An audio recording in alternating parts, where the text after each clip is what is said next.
Hi there, y'all. I did a full SoA run and I'll do the commentary and get that up within the next few days. But I wanted to pull this particular mechanic out and talk about it separately because it's both going to take a fair amount of time and also it's one that I feel that almost no one understands. And that's the spears and their lines on these angels at the end of SoA. And I also want to take this opportunity to share something that I learned, which is that if you have your graphics setting very low, it's much harder to do this mechanic. So we'll go ahead and get started. And I just really want to explain how this mechanic works because based on what I see in dungeons, a lot of people don't understand. So we'll finish killing this first angel and then we'll go into the spear angel. I don't normally go full top down, but I knew that I wanted to record, to do this for a tutorial, so I did go top down to hopefully help us out.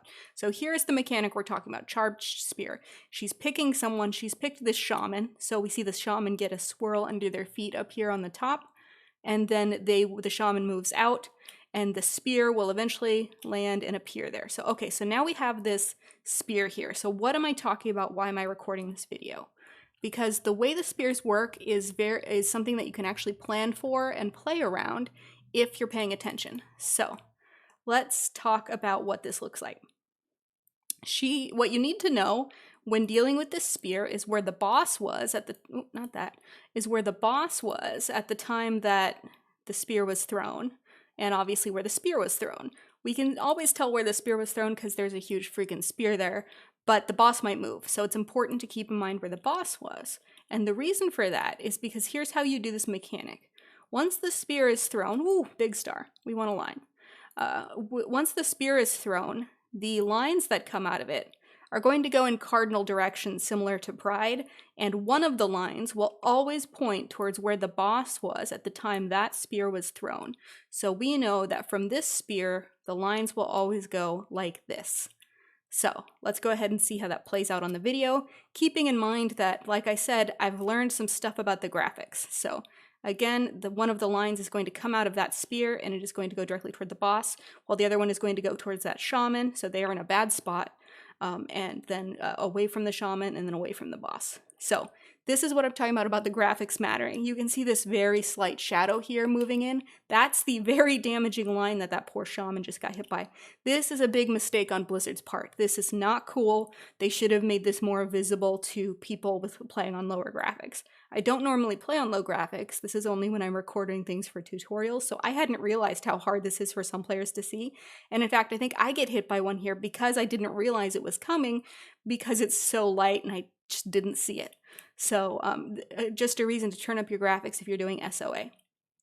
So every time this spear pulses some lines, it's every single time it's going to go towards this location, not towards wherever the angel is at the time. The angel can move all over this platform. The lines will go towards where the angel was at the time the spear was thrown. So I've been picked for the next spear, so I'm going to move out. And now, once I get rid of the artifacts here, so we'll take another screenshot. And nowadays, now it looks like this. So we can remember that at the time that this spear was thrown, the boss was about here-ish. So we're still going to have lines approximately like this. And at the time that this spear was thrown, the boss was about here-ish because he's moved it since she threw it. So this line is going to go approximately like this. And so if I were smart, I would be remembering this and thinking, oh, I should move back to maybe about here. I could move up to about here. But of course, you also have to understand that, oh, let's say that I moved up here. If I then got the next spear, having moved here, and if the boss was still here, then that's going to go like this-ish.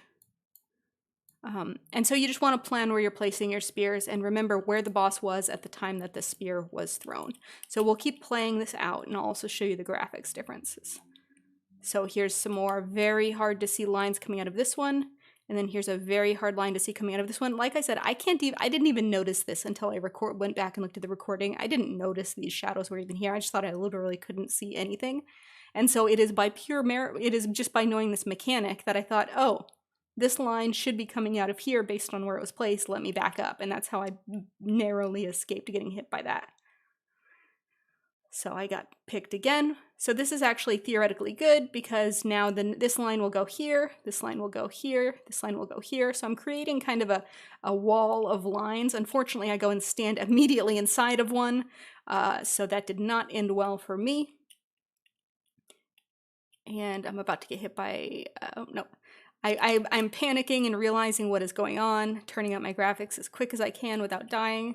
It causes a frame rate spike just in time to come out of it, but look at how much different it is to see that with the graphics turned up with that huge black shadow coming towards you versus without it. So that was a big mistake on Blizzard's part. So we'll get some more charged spears here after we do our Kyrian spear. So let's come back. We'll just go through the Kyrian spear. So spear's been thrown here, back here. So we know that one of the lines will go towards where the angel is currently standing, meaning that the other ones will go this direction, and this direction. So we can pre-move to a place that's both away from the lines and a good place to drop the spears if we wish. But keeping in mind that the concept of a good place to drop the spears relies not only on you positioning yourself, but also on the tank understanding what's best to do for them as well regarding moving the angel.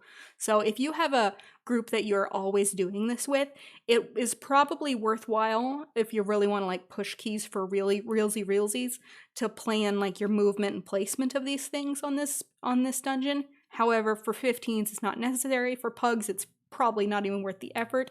Just keep the way that this mechanic works in mind to find safe places to stand to not get hit by the lines, and your healers will absolutely love you.